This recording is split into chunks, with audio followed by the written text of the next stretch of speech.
ರಾತ್ರಿ ಸರಿಯಾಗಿ 2 ಗಂಟೆ ಇರಬಹುದು. ನನ್ನ ಮಗುವಿನ ಅಳು ಕೇಳಿ ಸಡನ್ನಾಗಿ ಎಚ್ಚರವಾಯಿತು. ಪಕ್ಕದಲ್ಲಿ ನೋಡಿದರೆ ನನ್ನ ಹೆಂಡತಿ ರಶ್ಮಿ ಮಗುವನ್ನು ಮಡಿಲಲ್ಲಿ ಇಟ್ಕೊಂಡು ಹಾಲಿನ ಬಾಟಲಿಯನ್ನು ಅವನ ಬಾಯಿಗೆ ಇಟ್ಕೋಕೆ ಟ್ರೈ ಮಾಡ್ತಾ ಇದ್ಲು. ಆದರೆ ಆ 1 ತಿಂಗಳ ಕೂಸು ಹಾಲು ಕುಡಿಯದೆ ಹಠ ಮಾಡಿ ಅಳ್ತಾನೇ ಇತ್ತು. ನಾನು ಸ್ವಲ್ಪ ಹೊತ್ತು ಸುಮ್ಮನೆ ಇದನ್ನೆಲ್ಲ ನೋಡ್ತಾ ಮಲಗಿದೆ. ಆಮೇಲೆ ಮೆಲ್ಲಗೆ ಎದ್ದು ಕುಳಿತು, ಏನಾಯ್ತು ರಶ್ಮಿ, ಮಗು ಯಾಕೆ ಇನ್ನೂ ಮಲಗಿಲ್ಲ ಅಂತ ಕೇಳಿದೆ. ನಿದ್ದೆ ಕಣ್ಣುಗಳಂತೂ ಬಿಡೋಕೆ ಆಗ್ತಾ ಇರಲಿಲ್ಲ. ಬೆಳ್ಳಂಬೆಳಗ್ಗೆ ನಾನು ಕೆಲಸಕ್ಕೆ ಹೋಗಬೇಕಿತ್ತು. ನಮಗೆ 2 ಮಕ್ಕಳು. ಒಬ್ಬ ಅಳೋದು ನಿಲ್ಲಿಸಿದರೆ ಇನ್ನೊಬ್ಬ ಶುರು ಮಾಡ್ತಾನೆ. ದೊಡ್ಡವನು ಪವನ್ಗೆ ಈಗ ತಾನೇ 4 ವರ್ಷ ಮುಗಿದಿದೆ. ಚಿಕ್ಕವನಿಗೆ ಇನ್ನೂ 1 ತಿಂಗಳು ಅಷ್ಟೇ. ರಶ್ಮಿ ನನ್ನ ನೋಡಿ, ನಿಮ್ಮ ನಿದ್ದೆ ಹಾಳಾಗ್ತಿದೆ ಅನಿಸುತ್ತೆ, ನಾನು ಇವನನ್ನು ಕರ್ಕೊಂಡು ಹಾಲ್ಗೆ ಹೋಗ್ತೀನಿ, ನೀವು ಮಲಗಿ ಅಂದ್ಲು. ನಾನು ಗಡಿಯಾರ ನೋಡಿದೆ. ಸಮಯ 3 ಗಂಟೆ. ಬೇಡ, ಇದು ಮಾರ್ಗಶಿರ ಮಾಸ, ಹೊರಗಡೆ ಸಿಕ್ಕಾಪಟ್ಟೆ ಚಳಿ ಇದೆ, ಮಗುವಿಗೆ ಶೀತ ಆದರೆ ಕಷ್ಟ, ಇಲ್ಲೇ ಇಟ್ಕೊಂಡು ಸಮಾಧಾನ ಮಾಡು, ಮೊದಲು ಡೈಪರ್ ಏನಾದರೂ ಒದ್ದೆ ಆಗಿದೆಯಾ ನೋಡು ಅಂತ ಹೇಳಿ ಹೊದಿಕೆ ಮುಚ್ಕೊಂಡು ಮತ್ತೆ ನಿದ್ದೆಗೆ ಜಾರಿದೆ. ರಶ್ಮಿ ಮಗುವನ್ನು ತಟ್ಟಿ ತಟ್ಟಿ ಮಲಗಿಸಿದ್ಲು. ರೂಮಿನಲ್ಲಿ ಶಾಂತಿ ನೆಲೆಸುತ್ತಿದ್ದಂತೆ ನನಗೂ ಗಾಢ ನಿದ್ದೆ ಹತ್ತಿತ್ತು. ಮರುದಿನ ಬೆಳಗ್ಗೆ ಎದ್ದಾಗ ರಶ್ಮಿ ರೂಮ್ನಲ್ಲಿ ಇರಲಿಲ್ಲ. ಆದರೆ 2 ಮಕ್ಕಳು ನನ್ನ ಪಕ್ಕದಲ್ಲೇ ಬುದ್ಧಿವಂತರ ಥರ ಮಲಗಿದ್ರು.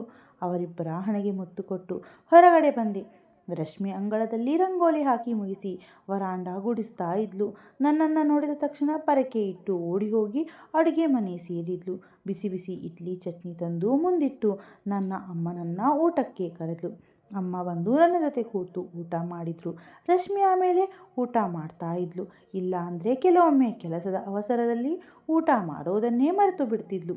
ನಾನು ಅದರ ಬಗ್ಗೆ ಯಾವತ್ತೂ ಅಷ್ಟೊಂದು ತಲೆ ಕೆಡಿಸಿಕೊಂಡಿರಲಿಲ್ಲ. ಊಟ ಮಾಡುವಾಗ ಅಮ್ಮ ಒಂದು ಮಾತು ಹೇಳಿದರು. ನೋಡು ಕಾರ್ತಿಕ್, ನನಗೆ ಒಂದು 5,000 ರೂಪಾಯಿ ಬೇಕಿತ್ತಪ್ಪ. ನಿನ್ನ ಅಕ್ಕನ ಮನೆಯಲ್ಲಿ ಏನೇನೋ ಸಮಸ್ಯೆಗಳು, ಭಾವನೆಗೆ ಸರಿಯಾಗಿ ಕೆಲಸ ಇಲ್ಲ, ಊಟಕ್ಕೂ ಕಷ್ಟಪಡ್ತಾ ಇದ್ದಾರೆ, ಅವರಿಗೆ ಸ್ವಲ್ಪ ಮನೆ ದಿನಸಿ ಸಾಮಾನು ಮತ್ತು ಕಾಸು ಕೊಟ್ಟು ಬರೋಣ ಅಂತ ಅಂದ್ಕೊಂಡಿದ್ದೀನಿ ಅಂದರು. ಅಮ್ಮನ ಮಾತು ಕೇಳಿ ನಾನು ಸುಮ್ಮನೆ ತಲೆ ಆಡಿಸಿದೆ. ನಿಜ ಹೇಳಬೇಕೆಂದರೆ ಆ ಸಮಯದಲ್ಲಿ ಸಾಲ ಮಾಡೋದು ನನಗೆ ದೊಡ್ಡ ಹೊರೆಯಾಗಿತ್ತು. ಹೋದ ತಿಂಗಳಷ್ಟೇ ಅಕ್ಕನ ಮದುವೆಗೆ ಮಾಡಿದ ಸಾಲನ ಒಂದು ಮಟ್ಟಕ್ಕೆ ತೀರಿಸಿದ್ದೆ. ಈಗಷ್ಟೇ ನಿಟ್ಟುಸಿರು ಬಿಡ್ತಿದ್ದೆ. ಅಷ್ಟರಲ್ಲೇ ಮತ್ತೊಂದು ಸಾಲದ ಮಾತು ಅಂದರೆ ನನ್ನ ಅಮ್ಮನಿಗೆ ನಾನು ಇಲ್ಲ ಅಂತ ಹೇಳೋಕ್ಕೂ ಆಗ್ತಾ ಇರಲಿಲ್ಲ. ನಾನು ಅವರಿಗೆ ಒಬ್ಬನೇ ಮಗ. ಅವರ ನಂಬಿಕೆಯೇ ನಾನು. ಸರಿ ಅಮ್ಮ, ವ್ಯವಸ್ಥೆ ಮಾಡ್ತೀನಿ ಅಂತ ಕೆಲಸಕ್ಕೆ ಹೊರಟೆ. ಅಂದು ಆಫೀಸ್ನಲ್ಲಿ ವಿಪರೀತ ಕೆಲಸ. ತಲೆ ಎತ್ತೋಕ್ಕೂ ಟೈಮ್ ಇರಲಿಲ್ಲ. ಸಂಜೆ 6 ಗಂಟೆಗೆ ಪರ್ಮಿಷನ್ ತೆಗೆದುಕೊಂಡು ಬೇಗ ಹೊರಟೆ. ಹೇಗಾದರೂ ಮಾಡಿ ನನ್ನ ಫ್ರೆಂಡ್ ಹತ್ತಿರ ಕೈಗಾಢವಾಗಿ ಸ್ವಲ್ಪ ಹಣ ಕೇಳಬೇಕು ಅನ್ನೋದೇ ನನ್ನ ತಲೆಯಲ್ಲಿ ಇತ್ತು. ಸೂರ್ಯ ಮುಳುಗೋಕೆ ಆ ಸಮಯ ಹೊತ್ತಿನಲ್ಲಿ ನಮ್ಮ ಏರಿಯಾ ಹತ್ತಿರ ಬರುವಾಗ ರಸ್ತೆ ಬದಿಯ ಕಸದ ತೊಟ್ಟಿಯ ಹತ್ತಿರ ಒಬ್ಬ ಹುಡುಗ ಇರೋದನ್ನು ಕಂಡೆ. ನಾನು ಬೈಕ್ನಲ್ಲಿ ವೇಗವಾಗಿ ಹೋಗುವಾಗ ಆ ಹುಡುಗನ ರೂಪ ನನಗೆ ಪರಿಚಯ ಇರೋ ಹಾಗೆ ಅನಿಸಿತು. ಇವನು ನೋಡೋಕೆ ನಮ್ಮ ಪವನ್ ಥರಾನೇ ಇದ್ದಾನಲ್ಲ ಅಂತ ಅನಿಸಿ ಸಡನ್ನಾಗಿ ಬ್ರೇಕ್ ಹಾಕಿದೆ. ತಿರುಗಿ ನೋಡಿದರೆ ದಿಗ್ಭ್ರಮೆ. ಅದು ನನ್ನ ಮಗ ಪವನ್ನೇ. ಆ ಕಸದ ತೊಟ್ಟಿಯ ಪಕ್ಕದಲ್ಲಿ ಒಬ್ಬನೇ ನಿಂತಿದ್ದ. ನನಗೆ ರಶ್ಮಿಯ ಮೇಲೆ ಸಿಕ್ಕಾಪಟ್ಟೆ ಸಿಟ್ಟು ಬಂತು. ಇಂಥ ಹೊತ್ತಲ್ಲಿ 4 ವರ್ಷದ ಮಗುವನ್ನು ಬೀದಿಯಲ್ಲಿ ಒಬ್ಬನ್ನೇ ಬಿಟ್ಟಿದ್ದಾಳಲ್ಲ, ಅವನಿಗೆ ಏನು ಗೊತ್ತು? ನಾನು ಓಡಿ ಹೋಗಿ ಅವನ ಕೈ ಹಿಡ್ಕೊಂಡೆ. ಪವನ್, ಇಲ್ಲಿ ಏನು ಮಾಡ್ತಾ ಇದ್ದೀಯಾ ಅಂತ ಗದರಿಸಿದೆ. ಅವನ ಕೈಯಲ್ಲಿ ಅರ್ಧ ಕಚ್ಚಿರೋ ಒಂದು ಒಣಗಿದ ರೊಟ್ಟಿ ತುಂಡು ಇತ್ತು. ಕೋಪದಲ್ಲಿ ನನ್ನ ಕಣ್ಣುಗಳು ಕೆಂಪಗಾಯಿತು.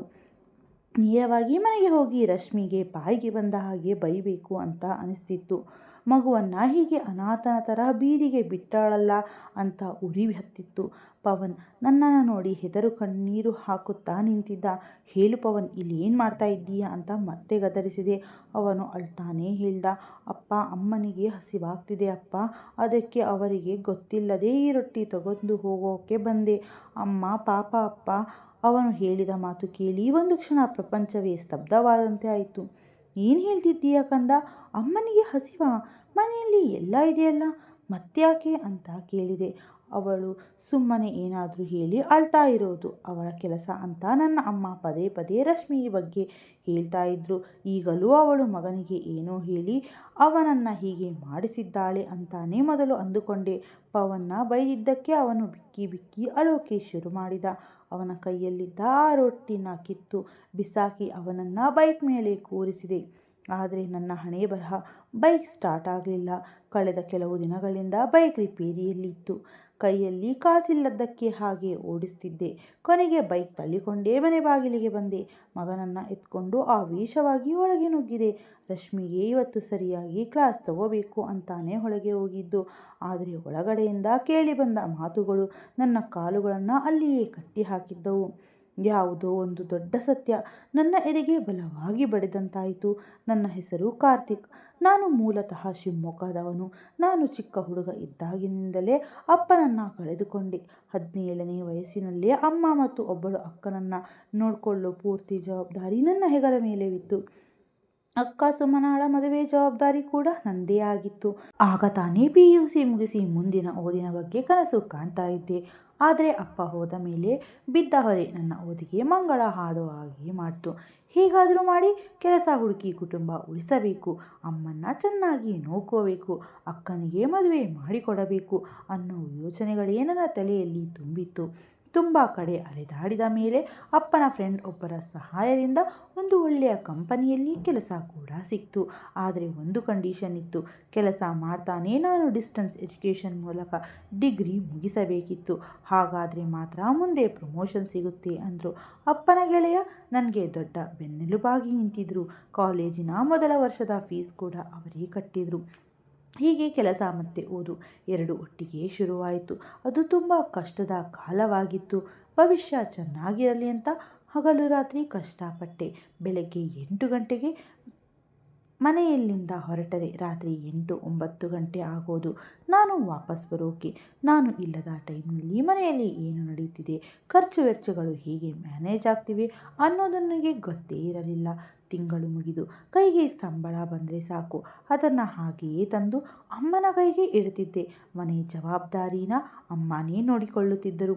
ತರಕಾರಿ, ದಿನಸಿ ಸಾಮಾನು ತರೋದ್ರಿಂದ ಹಿಡಿದು ಪ್ರತಿಯೊಂದನ್ನು ಅಮ್ಮನೇ ಮಾಡ್ತಿದ್ರು.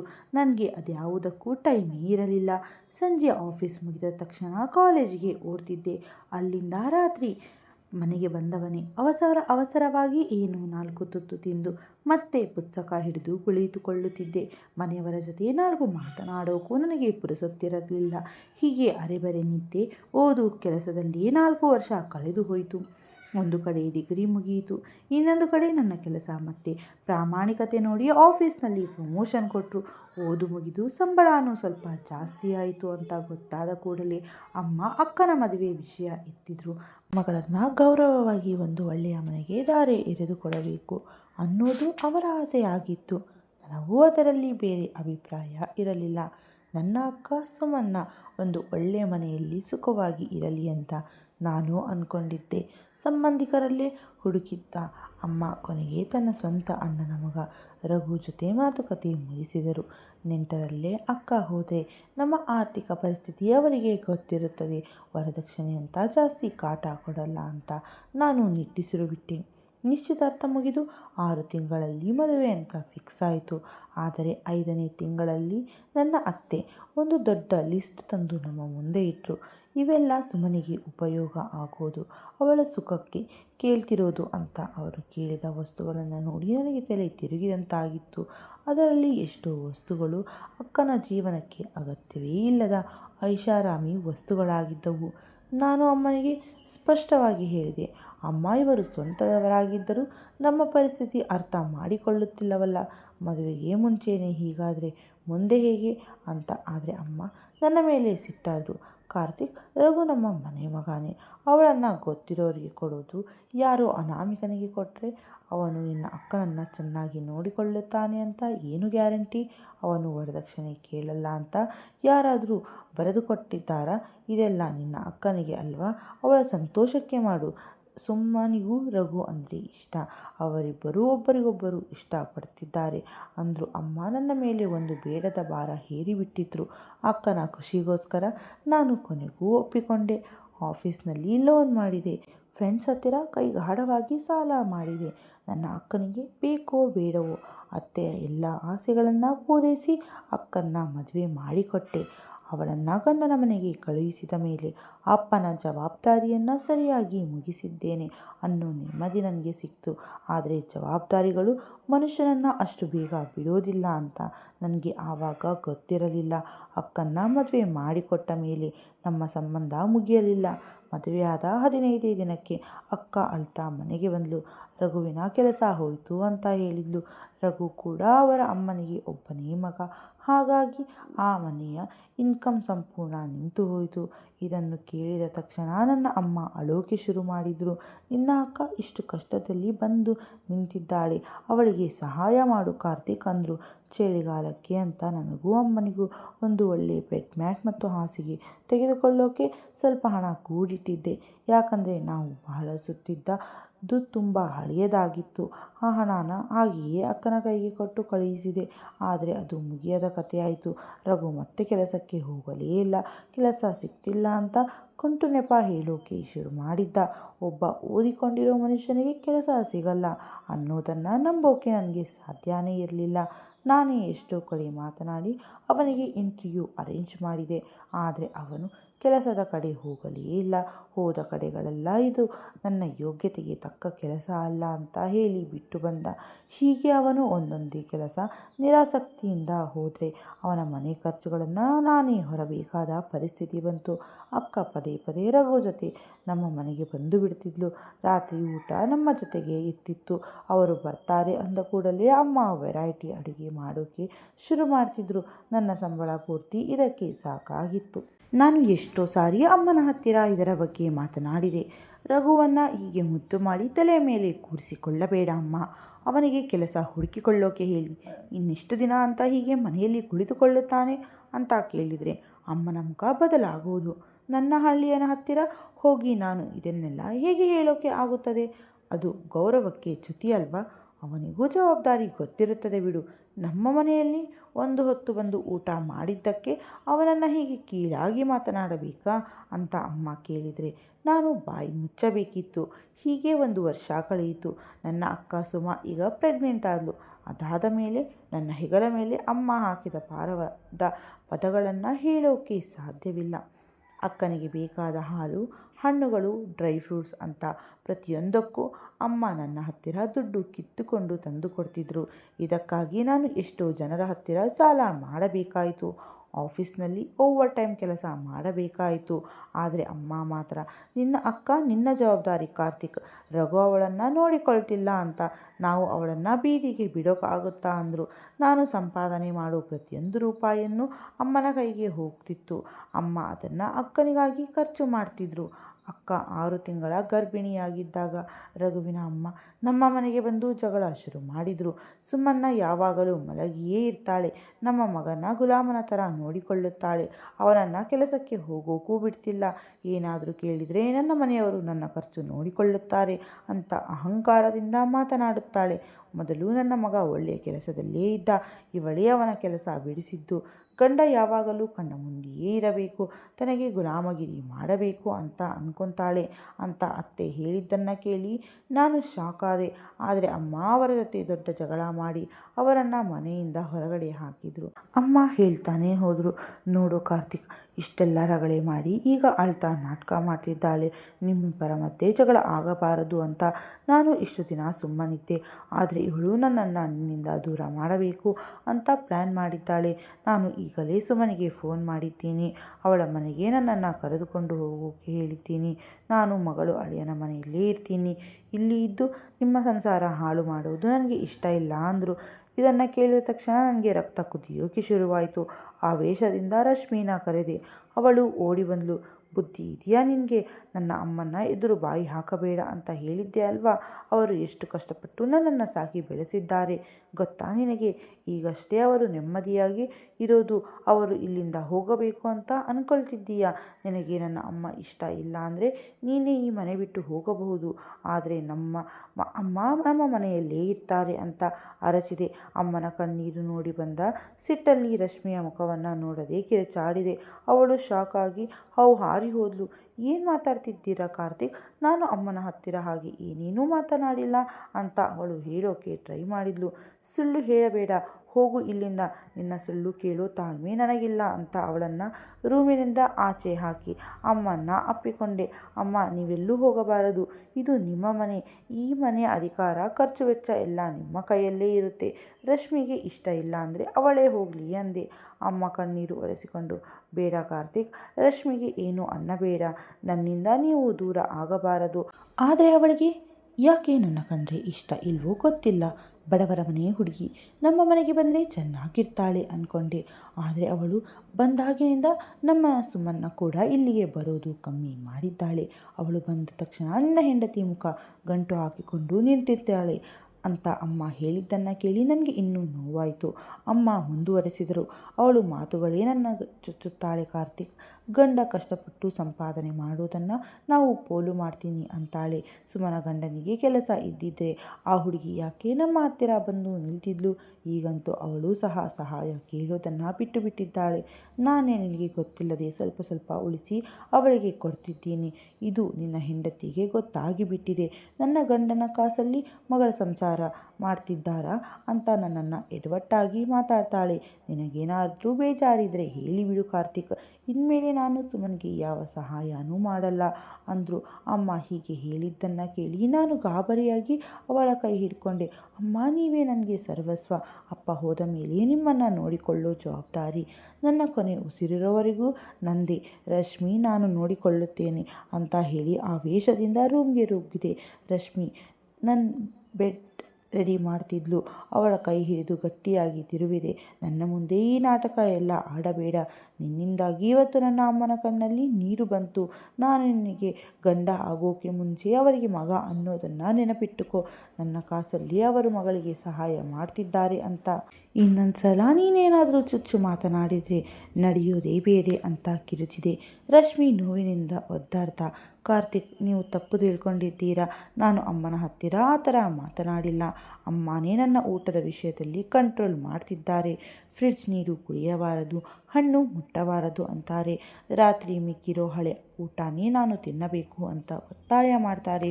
ನನಗೆ ಹುಷಾರಿಲ್ಲ, ಹಳೆ ಊಟ ತಿಂದರೆ ಆಗಲ್ಲ ಅಂದಿದ್ದಕ್ಕೆ ಅವರು ಸಿಟ್ಟು ಮಾಡಿಕೊಂಡಿದ್ದು ಅಂದ್ಲು. ಅವಳು ಹೇಳಿದ ತಕ್ಷಣ ನನಗೆ ಸಿಟ್ಟು ನೆತ್ತಿಗೇರಿ ಕೆನ್ನೆಗೆ ಒಂದು ಜೇರು ಏಟು ಕೊಟ್ಟೆ. ನನ್ನ ಅಮ್ಮ ನಿನಗೆ ಹಳೆ ಊಟ ಹಾಕ್ತಾರಾ? ಇಲ್ಲ ಅಂದರೆ ನೀನೇ ಬೇಕು ಅಂತ ಜಾಸ್ತಿ ಅಡುಗೆ ಮಾಡಿ ವೇಸ್ಟ್ ಮಾಡಿ ನನ್ನ ಅಮ್ಮನ ಮೇಲೆ ಸೇರಿ ತೀರಿಸಿಕೊಳ್ಳುತ್ತಿದ್ದೀಯಾ? ನನ್ನ ಅಮ್ಮ ನಿನ್ನನ್ನು ಮಗಳ ಥರ ನೋಡಿಕೊಳ್ಳುತ್ತಿದ್ದಾರೆ. ಅವರು ಕರೆದಾಗ ನೀನು ಬರದೆ ಅಡುಗೆ ಮನೆಯಲ್ಲೇ ನಿಂತುಕೊಳ್ಳೋದು ನಿನ್ನ ಅಹಂಕಾರ ಅಷ್ಟೇ. ಇನ್ಮೇಲೆ ನಿನ್ನ ಬಾಯಿಂದ ನನ್ನ ಅಮ್ಮನ ಬಗ್ಗೆ ಒಂದು ಕೆಟ್ಟ ಮಾತು ಬಂದರೂ ಈ ಮನೆಯಲ್ಲಿ ನಿನಗೆ ಅದು ಕೊನೆಯ ದಿನ ಆಗಿರುತ್ತದೆ ಅಂತ ಕಿರುಚಿ ಬೈಕ್ ತೆಗೆದುಕೊಂಡು ಆಚೆ ಹೊರಟೆ. ತುಂಬ ಹೊತ್ತು ಶಿವಮೊಗ್ಗದ ರಸ್ತೆಗಳಲ್ಲಿ ಅಲೆದಾಡಿದೆ. ರಾತ್ರಿ ಮನೆಗೆ ಬಂದಾಗ ರಶ್ಮಿ ಮಲಗಿದ್ಲು. ಅವಳ ಮುಗ್ಧ ಮುಖ ನೋಡಿದರೆ ನನಗೆ ಅಸಹ್ಯ ಆಯಿತು. ಒಳಗಡೆ ಇಷ್ಟು ವಿಷಯ ಇಟ್ಕೊಂಡು ಹೊರಗೆ ಹೀಗೆ ನಾಟಕ ಆಡ್ತಿದ್ದಾಳಲ್ಲ ಅಂತ ಅನ್ನಿಸ್ತು. ಮೊದಲು ಅವಳನ್ನು ಒಳ್ಳೆಯವಳು ಅಂದ್ಕೊಂಡೆ. ನಾನೇ ದಡ್ಡ. ಅಮ್ಮ ಮತ್ತು ಅಕ್ಕ ಯಾವತ್ತೂ ಅವಳ ಬಗ್ಗೆ ದೂರಲಿಲ್ಲ. ಇವಳೇ ಸುಮ್ಮನೆ ಶುರು ಮಾಡ್ತಾಳೆ ಅಂತ ನನ್ನ ಮನಸ್ಸಲ್ಲಿ ಅವಳ ಮೇಲೆ ದ್ವೇಷ ತುಂಬಿ ಹೋಯಿತು. ಅವಳ ಜೊತೆ ಮಾತನಾಡೋದನ್ನೇ ಬಿಟ್ಟುಬಿಟ್ಟೆ. ಇದ್ದೇ ಅವಳಿಗೆ ಸರಿಯಾದ ಶಿಕ್ಷೆ ಅಂದ್ಕೊಂಡೆ. ಆಫೀಸ್ ಕೆಲಸ ಮುಗಿದ ತಕ್ಷಣ ನೇರವಾಗಿ ಅಮ್ಮನ ಪಕ್ಕ ಕುಳಿತುಕೊಳ್ಳುತ್ತಿದ್ದೆ. ಕೆಲವೊಮ್ಮೆ ಅಮ್ಮನನ್ನು ಕರ್ಕೊಂಡು ಅಕ್ಕನ ಮನೆಗೆ ಹೋಗ್ತಿದ್ರು. ಅಕ್ಕನಿಗಾಗಿ ಹಣ್ಣು, ದಿನಸಿ ಸಾಮಾನು ಎಲ್ಲವನ್ನೂ ಅಮ್ಮನ ಮೂಲಕವೇ ಕೊಡಿಸುತ್ತಿದ್ದೆ. ರಘುವಿಗೆ ಇನ್ನೂ ಕೆಲಸ ಸಿಕ್ಕಿರಲಿಲ್ಲ. ನಿಜ ಹೇಳಬೇಕೆಂದರೆ ಅವನಿಗೆ ಕೆಲಸಕ್ಕೆ ಹೋಗೋ ಮನಸ್ಸೇ ಇಲ್ಲ ಅನ್ನೋದು ನನಗೆ ಅರ್ಥವಾಯಿತು. ಅಕ್ಕ ನನ್ನನ್ನು ನೋಡಿದ ತಕ್ಷಣ ಅಪ್ಪಿಕೊಳ್ಳುತ್ತಿದ್ದಳು. ಅವಳಿಗೆ ನನ್ನ ಮೇಲೆ ಅಷ್ಟು ಪ್ರೀತಿ. ಆದರೆ ರಶ್ಮಿ ಪೂರ್ತಿ ಸೈಲೆಂಟ್ ಆಗಿಬಿಟ್ಟಿದ್ಲು. ಏನು ಹೇಳದೆ ಮನೆ ಕೆಲಸ ಮಾಡ್ತಿದ್ಲು. ಅಮ್ಮ ಹೇಳೋ ಹಾಗೆ ಅವಳು ನಟಿಸುತ್ತಿದ್ದಾಳಾ ಅಥವಾ ನಿಜವಾಗಿಯೂ ಕೆಲಸ ಮಾಡುತ್ತಿದ್ದಾಳಾ ಅಂತ ನಾನು ಗಮನಿಸಲು ಹೋಗಲೇ ಇಲ್ಲ. ಒಂದು ದಿನ ರಶ್ಮಿ ಅಣ್ಣನಿಗೆ ಬೇರೆ ಊರಿಗೆ ಕೆಲಸದ ವರ್ಗಾವಣೆ ಆಯಿತು ಅನ್ನೋ ಸುದ್ದಿ ಬಂತು. ಅವರು ಫ್ಯಾಮಿಲಿ ಸಮೇತ ಊರು ಬಿಟ್ಟು ಹೋದರು. ರಶ್ಮಿ ಸ್ವಲ್ಪ ಹೊತ್ತು ಮಾತ್ರ ಅಣ್ಣನನ್ನು ನೋಡಿ ಮಾತನಾಡಿಸಿ ಬಂದಳು. ಅವಳಿಗೆ ಇದ್ದ ಒಂದು ಸಂಬಂಧನೂ ಈಗ ದೂರವಾಗಿ ಹೋಯಿತು. ಅಂದು ಅವಳು ರೂಮಿನ ರೂಮಿನಲ್ಲಿ ಒಬ್ಬಳೇ ಕೂತು ಬಿಕ್ಕಿ ಬಿಕ್ಕಿ ಅಳುತ್ತಿದ್ಲು. ಅವಳ ಹತ್ತಿರ ಕರೆದು ಸಮಾಧಾನ ಮಾಡಬೇಕು ಅಂತ ನನ್ನ ಮನಸ್ಸು ತವಕಿಸುತ್ತಿತ್ತು. ಆದರೆ ಅವಳನ್ನು ತಲೆ ಮೇಲೆ ಕೂರಿಸಿಕೊಳ್ಳಬಾರದು ಅನ್ನೋ ಉದ್ದೇಶಕ್ಕೆ ಅವಳ ಕಣ್ಣೀರನ್ನು ಕಡೆಗಣಿಸಿದೆ. ಆ ದಿನದ ಮೇಲೆ ಅವಳು ಇನ್ನೂ ಸುಮ್ಮನಾಗಿ ಬಿಟ್ಲು. ಮತ್ತೆ ಒಂದು ದಿನ ನಾನು ಆಫೀಸ್ನಿಂದ ಬಂದಾಗ ಅಕ್ಕ ಸುಮಾ ಅಮ್ಮನ ಹತ್ತಿರ ಅಳ್ತಾ ಇದ್ಲು. ನನ್ನನ್ನು ನೋಡಿದ ತಕ್ಷಣ ಒಳ್ಳೆಯ ಕೆಲಸ ಆಯಿತು ತಮ್ಮ, ನಿನ್ನ ನೋಡಿಕೊಂಡು ಹೋಗೋಣ ಅಂತ ಕಾಯ್ತಿದ್ದೆ ಅಂತ ಹೇಳಿ ನನ್ನ ಹೆಗಲ ಮೇಲೆ ತಲೆ ಇಟ್ಟು ಅತ್ಲು. ಏನಾಯಿತು ಅಕ್ಕ, ಸುಮನ್ನ ಯಾಕೆ ಹೀಗೆ ಅಳ್ತಿದ್ದೀಯಾ ಅಂತ ಕೇಳಿದೆ. ಅವಳು ನನಗಿಂತ 2 ವರ್ಷ ದೊಡ್ಡವಳಾದರೂ ನಾನು ಹೆಸರೇ ಹಿಡಿದು ಕರೀತಿದ್ದೆ. ಅವಳು ನನ್ನನ್ನು ತಮ್ಮ ಅಂತಿದ್ಲು. ಇನ್ಮೇಲೆ ನಾನು ಈ ಮನೆಗೆ ಬರಲ್ಲ ತಮ್ಮ, ನಿನ್ನ ಹೆಂಡತಿ ನಮ್ಮನ್ನು ತುಂಬ ಕೇವಲವಾಗಿ ನಡೆಸ್ಕೊಳ್ತಾಳೆ. ರಘು ಅಂತೂ ಬಾಗಿಲಿನಿಂದಲೇ ವಾಪಸ್ ಹೊರಟು ಹೋದರು. ನಾನು ಅಮ್ಮನ ಮೇಲಿರೋ ಪ್ರೀತಿಗೋಸ್ಕರ ಒಳಗೆ ಬಂದೆ. ಆದರೆ ರಶ್ಮಿ ಯಾವಾಗ ನೋಡಿದರೂ ಏನೋ ಒಂದು ನೆಪ ಹೂಡಿ ಇಲ್ಲಿಗೆ ಬಂದು ಬಿಡ್ತಾರೆ ಅಂತ ಬೈತಾಳೆ. ನನ್ನ ಮಗು ಅರಿಯದೆ ಅವಳ ರೂಮ್ಗೆ ಹೋಗಿ ಏನೋ ಮುಟ್ಟಿದ್ದಕ್ಕೆ ಅವಳು ಕಿರುಚಾಡಿ ಬಿಡ್ತಾಳೆ. ಅವಳಿಗೆ ತವರು ಮನೆ ಇಲ್ಲದಿರಬಹುದು, ಅದಕ್ಕೆ ನಾನೇನು ಮಾಡಲಿ? ನನ್ನ ಮಗುವಿಗೆ ಏನು ಗೊತ್ತು ಇವಳು ಇಷ್ಟು ವಿಷ ಉಗುತ್ತಾಳೆ ಅಂತ? ಗೊತ್ತಿರಲಿಲ್ಲ. ಅವನು ಈಗಷ್ಟೇ ನಡೀತಾ ಇದ್ದಾನೆ, ಗೊತ್ತಿಲ್ಲದೆ ಒಳಗಡೆ ಹೋಗಿದ್ದಾನೆ ಅಂತ ಬಿಕ್ಕಿ ಬಿಕ್ಕಿ ಅತ್ತಳು. ನನ್ನ ಮಗುವನ್ನು ನಿನ್ನ ಹೆಂಡತಿ 2 ಏಟು ಹೊಡೆದಿದ್ದಾಳೆ ತಮ್ಮ, ಇನ್ಮೇಲೆ ಅವನು ನಿನ್ನ ರೂಮಿನ ಹತ್ತಿರಕ್ಕೂ ಬರಲ್ಲ ಅಂತ ಅಕ್ಕ ಹೇಳಿದ ತಕ್ಷಣ ನನಗೆ ರಕ್ತ ಕುದಿಯೋಕೆ ಶುರುವಾಯಿತು. ಅದೇ ಸಮಯಕ್ಕೆ ರಶ್ಮಿ ಟೀ ತಟ್ಟೆ ಹಿಡಿದುಕೊಂಡು ಒಳಗಡೆ ಬಂದು ಆ ವೇಷದಲ್ಲಿ ಆ ಟೀ ತಟ್ಟೆನ ಜೋರಾಗಿ ತಳ್ಳಿದೆ. ಕಪ್ಗಳು ಚೂರಾಗಿ ಬಿಸಿ ಬಿಸಿ ಟೀ ರಶ್ಮಿಯ ಕೈ ಮೇಲೆಲ್ಲ ಚೆಲ್ಲಾಡಿತ್ತು. ನಿನ್ನ ಬಟ್ಟೆ ಬರೆ ತೆಗೆದುಕೊಂಡು ಈ ಕ್ಷಣನೇ ಈ ಮನೆ ಬಿಟ್ಟು ತೊಲಗು, ನಿನಗೆ ಊರಿಗೆ ಟಿಕೆಟ್ ಮಾಡಿಸಿಕೊಡ್ತೀನಿ, ನಿಮ್ಮಣ್ಣನ ಮನೆಯಲ್ಲಿಯೇ ಇರು, ಇನ್ಮೇಲೆ ಈ ಮನೆ ಹತ್ತಿರ ನಿನ್ನ ನೋಡಬಾರದು ಅಂತ ಕಿರುಚಿ ಅವಳ ಕೈ ಹಿಡಿದು ಎಳೆದಾಡಿ ಹೊರಗೆ ನೂಕಿದೆ. ಸಡನ್ನಾಗಿ ರಶ್ಮಿಗೆ ತಲೆ ಸುತ್ತು ಬಂದು ಅಲ್ಲೇ ಪ್ರಜ್ಞೆ ತಪ್ಪಿ ಬಿದ್ದಳು. ಅವಳು ಕೆಳಗೆ ಬಿದ್ದಿದ್ದನ್ನು ನೋಡಿ ನನ್ನ ಪ್ರಾಣವೇ ಹೋದಂತಾಯಿತು. ಸಿಟ್ಟೆಲ್ಲ ಮರೆಯಾಗಿ ಪದಬಡಿಕೆಯಿಂದ ಅವಳ ಹತ್ತಿರ ಓಡಿದೆ. ರಶ್ಮಿ ರಶ್ಮಿ ಏನಾಯಿತು, ಎದ್ದೇಳು ಅಂತ ಅವಳ ಮುಖ ತಟ್ಟಿ ಎಬ್ಬಿಸೋಕೆ ಟ್ರೈ ಮಾಡಿದೆ. ಟೀ ಚೆಲ್ಲಿ ಕೆಂಪಗಾಗಿದ್ದ ಅವಳ ಕೈ ನೋಡಿದಾಗ ಅಪರಾಧಿ ಪ್ರಜ್ಞೆ ನನ್ನನ್ನು ಕೊಲ್ಲೋಕೆ ಶುರು ಮಾಡ್ತು. ತಕ್ಷಣ ಅವಳನ್ನು ಎತ್ತುಕೊಂಡು ಮೆಗಾನ್ ಹಾಸ್ಪಿಟಲ್ಗೆ ಓಡಿದೆ. ಅಲ್ಲಿ ಡಾಕ್ಟರ್ ಅವಳನ್ನು ಚೆಕ್ ಮಾಡಿ ಹೇಳಿದ ಸುದ್ದಿ ನನ್ನ ಜೀವನವನ್ನೇ ಉಲ್ಟಾ ಮಾಡಿಬಿಡ್ತು. ರಶ್ಮಿ ಈಗ ಪ್ರೆಗ್ನೆಂಟ್ ಇದ್ದಾರೆ. ಈಗ ಅವರಿಗೆ 3ನೇ ತಿಂಗಳು ನಡೀತಾ ಇದೆ. ಇದು ಗೊತ್ತಿಲ್ಲದೆ ಅವಳನ್ನು ಇಷ್ಟು ವೀಕಾಗಿ ಹೇಗೆ ಇಟ್ಟಿದ್ದೀರಾ? ಅವಳಿಗೆ ಒಳ್ಳೆಯ ರೆಸ್ಟ್ ಮತ್ತು ಪೌಷ್ಟಿಕ ಆಹಾರ ಬೇಕು ಅಂದರು ಡಾಕ್ಟರ್ ಮಾತು ಕೇಳಿ ಕಣ್ಣಲ್ಲಿ ನೀರು ಬಂತು. ಹಿಂದೆ ಬಂದಿದ್ದ ಅಮ್ಮನ ಹತ್ತಿರ ಹೋಗಿ ಅವರನ್ನು ಅಪ್ಪಿಕೊಂಡೆ. ಕಂಗ್ರ್ಯಾಚುಲೇಷನ್ ಅಮ್ಮ, ನೀವು ಅಜ್ಜಿ ಆಗ್ತಿದ್ದೀರಾ ಅಂದೆ. ಅಮ್ಮ ಆಶೀರ್ವಾದ ಮಾಡಿದರು. ಆದರೆ ಅಕ್ಕ ಸುಮಾ ಮಾತ್ರ ಮೌನವಾಗಿ ನಿಂತಿದ್ಲು. ಸ್ವಲ್ಪ ಹೊತ್ತು ಬಿಟ್ಟು ಅಕ್ಕ ಮೆಲ್ಲಗೆ ಮಾತನಾಡಿಸಿದ್ಲು. ಎಲ್ಲ ಸರಿ ತಮ್ಮ, ಆದರೆ ಅತ್ತಿಗೆ ಯಾಕೆ ಈ ವಿಷಯನ ನಿನ್ನ ಹತ್ತಿರ ಮುಚ್ಚಿಟ್ಟಿದ್ರು? ತನ್ನ ದೇಹದಲ್ಲಿ ಆಗೋ ಬದಲಾವಣೆ ಅವಳಿಗೆ ಗೊತ್ತಿರಲ್ವಾ ಅಂದ್ಲು. ಅಕ್ಕ ಹೇಳಿದ್ಲು. ನನಗೂ ಯೋಚನೆ ಮಾಡುವಂತೆ ಮಾಡ್ತು. ಒಂದು ವೇಳೆ ಆ ಖುಷಿ ವಿಷಯ ಅವಳು ಒಬ್ಬಳೇ ಸೆಲೆಬ್ರೇಟ್ ಮಾಡಬೇಕು ಅಂದ್ಕೊಂಡಿದ್ದಾಳೋ ಏನೋ. ನಾವು ಯಾಕೆ ಅವಳ ಖುಷಿಯಲ್ಲಿ ಭಾಗಿಯಾಗಬೇಕು ಅಂತ ಅಂದ್ಕೊಂಡಿರಬಹುದು ಅಲ್ವಾ ಅಂತ ಅಕ್ಕ ವ್ಯಂಗ್ಯವಾಗಿ ಹೇಳಿ, ನಾನು ಅತ್ತೆ ಆಗ್ತಿದ್ದೀನಿ, ಆದರೆ ಈ ವಿಷಯ ನನಗೆ ಇಷ್ಟು ಲೇಟಾಗಿ ಗೊತ್ತಾಗುತ್ತಿದೆಯಲ್ಲ ಅಂತ ಅತ್ತ ಹಾಗೆ ನಾಟಕ ಮಾಡಿದ್ಲು. ನಾನು ತಕ್ಷಣ ಅವಳನ್ನು ಸಮಾಧಾನ ಮಾಡಿ ನಿನಗೆ ಇಷ್ಟವಾದ ಗಿಫ್ಟ್ ಕೊಡಿಸ್ತೀನಿ ಎಂದೆ. ನಿನಗೆ ಚಂದಿರನ ಥರ ಮಗ ಹುಟ್ಟಬೇಕು ತಮ್ಮ, ಅಷ್ಟೇ ಸಾಕು. ಆದರೆ ರಶ್ಮಿ ಅತ್ತಿಗೆ ಮಾಡೋ ಕೆಲಸಗಳೇ ನನ್ನ ಮನಸ್ಸಿಗೆ ನೋವು ಕೊಡುತ್ತೆ ಅಂದ್ಲು ಅಕ್ಕ. ಆಮೇಲೆ ಅಮ್ಮ ಮತ್ತೆ ಅಕ್ಕ ಹೊರಟು ಹೋದರು. ರಶ್ಮಿಗೆ ಪ್ರಜ್ಞೆ ಬಂದ ಮೇಲೆ ವಿಷಯ ಹೇಳಿದೆ. ಅವಳ ಮುಖದಲ್ಲಿ ದೊಡ್ಡ ಖುಷಿಯೇನು ಕಾಣಿಸಲಿಲ್ಲ. ನಿನಗೆ ಮೊದಲೇ ಗೊತ್ತಿತ್ತಾ ಅಂತ ಕೇಳಿದೆ. ಇಲ್ಲ, ಬಿಸಿಲಿನ ಬೇಗೆಯಿಂದ ಸುಸ್ತಾಗಿದ್ದೀನಿ ಅಂದ್ಕೊಂಡಿದ್ದೆ, ಇದು ಗೊತ್ತಿರಲಿಲ್ಲ ಅಂದ್ಲು. ನಾನು ಸಮಾಧಾನ ಮಾಡಿಕೊಂಡೆ. ಬರುವಾಗ ಅವಳಿಗೆ ಇಷ್ಟವಾದ ಹಣ್ಣುಗಳು, ಡ್ರೈ ಫ್ರೂಟ್ಸ್, ಡಾಕ್ಟರ್ ಹೇಳಿದ ಹಾಲು ಪೌಡರ್ ಎಲ್ಲವನ್ನ ತಂದುಕೊಟ್ಟೆ. ಮನೆಗೆ ಬಂದ ಮೇಲೆ ಅಮ್ಮ ರಶ್ಮಿನ ನೋಡಿ, ರಶ್ಮಿ ಇನ್ಮೇಲೆ ನೀನು ಯಾವ ಕೆಲಸನೂ ಮಾಡಬೇಡ, ಎಲ್ಲ ಕೆಲಸ ನಾನೇ ಮಾಡ್ತೀನಿ, ನನ್ನ ಸೊಸೆ ತಾಯಿಯಾಗ್ತಿದ್ದಾಳೆ ಅಂತ ದೃಷ್ಟಿ ತೆಗೆದರು. ನಮ್ಮ ಸಂಸಾರದಲ್ಲಿ ಇನ್ಮೇಲೆ ಸುಖ ಮಾತ್ರ ಇರುತ್ತೆ ಅಂತ ನಾನು ನಂಬಿದ್ದೆ. ಆದರೆ ಅಕ್ಕ ಸುಮ್ಮನಿರಲಿಲ್ಲ. ಅಮ್ಮ ಸೊಸೆ ಮೇಲಿರೋ ಪ್ರೀತಿಯಲ್ಲಿ ಅವಳನ್ನು ಹಾಗೆ ಮಲಗಿರೋಕೆ ಬಿಡಬೇಡ, ಈ ಟೈಮ್ನಲ್ಲಿ ಸ್ವಲ್ಪ ಕೆಲಸ ಮಾಡಿದ್ರೇ ಒಳ್ಳೆಯದು. ನಾನು ಮಗುವನ್ನು ಹೆರುವಾಗ ಎಷ್ಟು ಕೆಲಸ ಮಾಡ್ತಿದ್ದೆ ಗೊತ್ತಾ? ಅದಕ್ಕೆ ನನಗೆ ನಾರ್ಮಲ್ ಡೆಲಿವರಿ ಆಗಿದ್ದು ಅಂದ್ಲು. ಅಮ್ಮನೂ ಅದಕ್ಕೆ ತಾಳ ಹಾಕಿದ್ರು. ಹೌದಾ ರಶ್ಮಿ, ನೀನು ಆಗುವಾಗ ಸಣ್ಣ ಪುಟ್ಟ ಕೆಲಸ ಮಾಡು, ಆವಾಗಲೇ ಮಗುವಿಗೆ ನಿನಗೂ ಒಳ್ಳೆಯದು ಅಂತ ಅಡ್ವೈಸ್ ಮಾಡಿದರು. ರಶ್ಮಿ ಏನು ಮಾತನಾಡದೆ ತನ್ನ ರೂಮ್ಗೆ ಹೋದಳು. ಅಮ್ಮ ನನ್ನ ಹತ್ತಿರ, ನೀನು ಚಿಂತೆ ಮಾಡಬೇಡ ಕಾರ್ತಿಕ್, ನಾನು ಅವಳನ್ನು ನೋಡಿಕೊಳ್ಳುತ್ತೇನೆ. ಬೇಗ ನಮ್ಮ ಮನೆಗೆ ಒಬ್ಬ ವಾರಸುದಾರ ಬರ್ತಾನೆ ಅಂತ ಖುಷಿಯಿಂದ ಹೇಳಿದರು. ರಶ್ಮಿಗೂ ಈಗ ಬುದ್ಧಿ ಬಂದಿರುತ್ತದೆ. ಇನ್ಮೇಲೆ ನನ್ನ ಅಮ್ಮನಿಗೆ ಅವಳು ತೊಂದರೆ ಕೊಡಲ್ಲ ಅಂತ ನಾನು ಅಂದುಕೊಂಡೆ. ಆದರೆ ಆ ನೆಮ್ಮದಿ ಕೆಲವೇ ದಿನಗಳಲ್ಲಿ ಮತ್ತೆ ಹಾರಿ ಹೋಯಿತು. ಒಂದು ದಿನ ನಾನು ಆಫೀಸ್ನಿಂದ ಬಂದಾಗ ಅಮ್ಮ ಅಳ್ತಾ ಇರೋದನ್ನು ನೋಡಿದೆ. ಒಂದು ಕೈಯಲ್ಲಿ ಪರಕೆ ಇತ್ತು, ಇನ್ನೊಂದು ಕೈಯಲ್ಲಿ ಸೆರಗಿನಿಂದ ಕಣ್ಣೀರು ಒರೆಸಿಕೊಳ್ಳುತ್ತಾ ನನ್ನನ್ನು ನೋಡಿದ ತಕ್ಷಣ ಕಣ್ಣೀರು ಒರೆಸಿಕೊಂಡು ಊಟಕ್ಕೆ ಏನು ಬೇಕು ಅಂತ ಕೇಳಿದರು. ನಾನು ಬಿಡದೆ ಒತ್ತಾಯ ಮಾಡಿ ಕೇಳಿದ ಮೇಲೆ ಅವರು ಹೇಳಿದ ವಿಷಯ ಕೇಳಿ ನನಗೆ ತಲೆ ತಿರುಗಿದಂತಾಯಿತು. ರಶ್ಮಿ ಈಗ ಗರ್ಭಿಣಿ ಆಗಿದ್ದರಿಂದ ನನ್ನ ಕೈಯಲ್ಲಿ ಅವಳಿಗೆ ಏನಾದರೂ ಮಾಡಬೇಡ ಅನಿಸುತ್ತೆ. ಅಮ್ಮ ಹೇಳಿದರು. ಅವಳಿಗೋಸ್ಕರ ಆಸೆಯಿಂದ ಸೂಪ್ ಮಾಡಿಕೊಂಡು ಹೋಗಿ ಕೊಟ್ಟೆ ಕಾರ್ತಿಕ್. ಆದರೆ ಅವಳು ಇದರಲ್ಲಿ ವಿಷ ಏನಾದರೂ ಬೆರೆಸಿದ್ದೀರಾ ಅಂತ ಕೇಳಿ ಕುಡಿಯೋಕೆ ನಿರಾಕರಿಸಿದ್ಲು ಅಂತ ಅಮ್ಮ ಬಿಕ್ಕಿ ಬಿಕ್ಕಿ ಅತ್ತು ನನ್ನ ಎದೆಗೆ ಹೊರಗಿಕೊಂಡ್ರು. ನಿನ್ನ ಹೆಂಡತಿಗೆ ನಾನು ಊಟದಲ್ಲಿ ವಿಷ ಹಾಕ್ತೀನಿ ಅಂತ ಅನಿಸುತ್ತೆ ಕಾರ್ತಿಕ್. ಇನ್ಮೇಲೆ ನಾನು ಈ ಮನೆಯಲ್ಲಿ ಅಡುಗೆ ಮಾಡಲ್ಲ ಅಂದರು. ಸಿಟ್ಟಿನಿಂದ ರೂಮ್ಗೆ ನುಗ್ಗಿ ರಶ್ಮಿಯ ಕೈ ಹಿಡಿದು ತಿರುವಿದೆ. ನಿನಗೆ ಎಷ್ಟು ಸೊಕ್ಕು? ನನ್ನ ಅಮ್ಮ ನಿನಗೆ ವಿಷ ಹಾಕ್ತಾರಾ? ನಿನಗೋಸ್ಕರ ಮನೆ ಕ್ಲೀನ್ ಮಾಡಿ ನಿನಗೆ ಬೇಕಾದದ್ದನ್ನು ಮಾಡಿ ಹುಟ್ಟಲಿರೋ ಮಗುವಿನ ಖುಷಿಯಲ್ಲಿ ಕುಣಿದಾಡುತ್ತಿದ್ದಾರಲ್ಲ, ಅವರ ಹತ್ತಿರ ಹೋಗಿ ಹೀಗೆ ಮಾತನಾಡುತ್ತೀಯಾ ಅಂದೆ. ರಶ್ಮಿ ನನ್ನ ಒಂದು ನಿಮಿಷ ನೋಡಿ, ನಾನು ಹಾಗೆಲ್ಲ ಹೇಳಿಲ್ಲ ಕಾರ್ತಿಕ್. ಅಮ್ಮ ಏನು ತಪ್ಪು ಹೇಳ್ತಿದ್ದಾರೆ ಅಂದ್ಲು. ನನಗೆ ಸಿಟ್ಟು ನೆತ್ತಿಗೇರಿತ್ತು. ಹಾಗಾದರೆ ಯಾವಾಗಲೂ ನನ್ನ ಅಮ್ಮನೇ ತಪ್ಪು ಹೇಳ್ತಾರಾ? ನೀನು ಮಾತ್ರ ಇಲ್ಲಿ ಮಹಾರಾಣಿ ಥರ ಮಲಗಿರ್ತೀಯ. ಉಳಿದ ಹೆಂಗಸರೆಲ್ಲ ಈ ಪರಿಸ್ಥಿತಿಯಲ್ಲೂ ಕೆಲಸ ಮಾಡ್ತಾರೆ. ಆದರೆ ನನ್ನ ಅಮ್ಮನಿಗೆ ನಿನಗೆ ರೆಸ್ಟ್ ತಗೋ ಅಂತ ಹೇಳಿ ಈ ವಯಸ್ಸಿನಲ್ಲಿ ಪರಕೆ ಹಿಡಿದು ಕೆಲಸ ಮಾಡ್ತಿದ್ದಾರೆ. ಇವತ್ತಿನಿಂದ ಈ ಮನೆಯ ಎಲ್ಲ ಕೆಲಸನೂ ನೀನೇ ಮಾಡಬೇಕು. ನನ್ನ ಅಮ್ಮ ಸುಮ್ಮನೆ ಕೂತಿರ್ತಾರೆ ಅಂತ ಕಿರುಚಿದೆ. ನಾನು ಅಡುಗೆ ಮಾಡಿದರೆ ವಿಷ ಅಂತ ಅನಿಸುತ್ತೆ ಅಲ್ವಾ? ಹಾಗಾದರೆ ಇನ್ಮೇಲೆ ನೀನೇ ಅಡುಗೆ ಮಾಡ್ಕೊ ಅಂತ ರಶ್ಮಿಯ ಮೇಲೆ ಕಿರುಚಿದೆ. ಅಮ್ಮನನ್ನು ಬಲವಂತವಾಗಿ ಕರ್ಕೊಂಡು ಹೋಗಿ ಅವರ ರೂಮಲ್ಲಿ ಕೂರಿಸಿದೆ.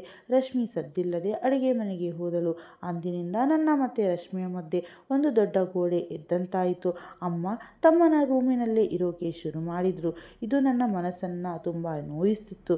ರಶ್ಮಿ ಬಂದಿದ್ದಕ್ಕೆ ನಮ್ಮ ಮನೆಯಲ್ಲಿ ನೆಮ್ಮದಿನೇ ಹೋಗ್ತಿದೆ ಅಂತ ಅವಳನ್ನು ದ್ವೇಷ ಮಾಡೋಕೆ ಶುರು ಮಾಡಿದೆ. ಹುಟ್ಟಲಿರೋ ಮಗುವಿನ ಮೇಲಿರೋ ಆಸೆ ಕೂಡ ನನಗೆ ಕಮ್ಮಿ ಆಯಿತು.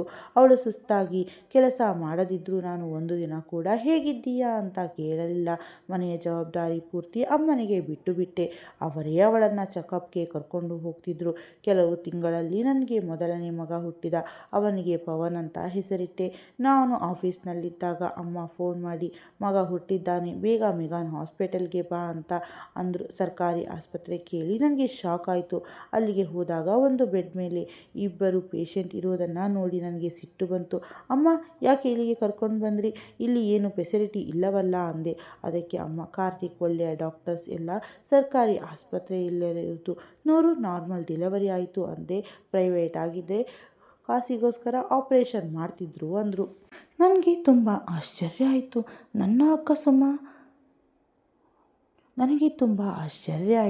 ನನ್ನ ಅಕ್ಕ ಸುಮನಿಗೆ ಮಗು ಆಗುವಾಗ ಸರ್ಕಾರಿ ಆಸ್ಪತ್ರೆಯಲ್ಲಿ ಸರಿಯಾಗಿ ನೋಡಿಕೊಳ್ಳಲ್ಲ, ಪ್ರೈವೇಟ್ನಲ್ಲೇ ಒಳ್ಳೆಯದು ಅಂದಿದ್ದ ಅದೇ ಅಮ್ಮ ಈಗ ರಶ್ಮಿಯ ವಿಷಯದಲ್ಲಿ ಉಲ್ಟಾ ಮಾತನಾಡುತ್ತಿದ್ದರು. ಆದರೆ ಮಗನ ಕೈಯಲ್ಲಿ ಹಿಡಿದ ಆ ಕ್ಷಣದಲ್ಲಿ ನಾನು ಎಲ್ಲವನ್ನ ಮರೆತೆ. ಅಂದೇ ರಾತ್ರಿ ರಶ್ಮಿನ ಮನೆಗೆ ಕರೆದುಕೊಂಡು ಬಂದ್ವಿ. ಕೇವಲ 6 ದಿನ ಅಷ್ಟೇ ಅವಳು ರೆಸ್ಟ್ ತೆಗೆದುಕೊಂಡಿದ್ದು. ಆಮೇಲೆ ಮತ್ತೆ ಮನೆ ಕೆಲಸ, ಮಗುವಿನ ಆರೈಕೆಯಲ್ಲೇ ಮುಳುಗಿ ಹೋದಳು. ಮಗು ಹುಟ್ಟಿದ ಮೇಲೆ ನಮ್ಮ ಮಧ್ಯೆ ಪ್ರೀತಿ ಬೆಳೆಯುತ್ತೆ ಅಂದ್ಕೊಂಡಿದ್ದೆ. ಆದರೆ ನಮ್ಮ ನಡುವಿನ ದೂರು ಇನ್ನೂ ಜಾಸ್ತಿ ಆಯಿತು. ಅಮ್ಮ ಪದೇ ಪದೇ ಅವಳ ಬಗ್ಗೆ ಚಾಡಿ ಹೇಳ್ತಿದ್ರು. ನಾನು ಅವಳನ್ನು ಬಾಯಿಗೆ ಬಂದ ಹಾಗೆ ಬೈತಿದ್ದೆ. ರಶ್ಮಿ ಮಾತ್ರ ಒಂದು ಮಾತು ಎದುರಾಡದೆ ಅಳ್ತಾ ಕೆಲಸ ಮಾಡ್ತಿದ್ಲು. ಹೀಗೆ 3 ವರ್ಷ ಓಡಿ ಹೋಯಿತು. ನಮ್ಮ ಸಂಬಂಧ ಸತ್ತು ಹೋಗಿರೋ ಸ್ಥಿತಿಗೆ ಬಂತು. ಪವನ್ಗೆ 3 ವರ್ಷ ಆಗುವಾಗ ರಶ್ಮಿ ಮತ್ತೆ ಪ್ರೆಗ್ನೆಂಟ್ ಆದಳು. ಈ ಸಲ ನಾನು ಅವಳ ಹತ್ತಿರ ಒಂದು ಮಾತು ಕೂಡ ಮಾತನಾಡಲಿಲ್ಲ.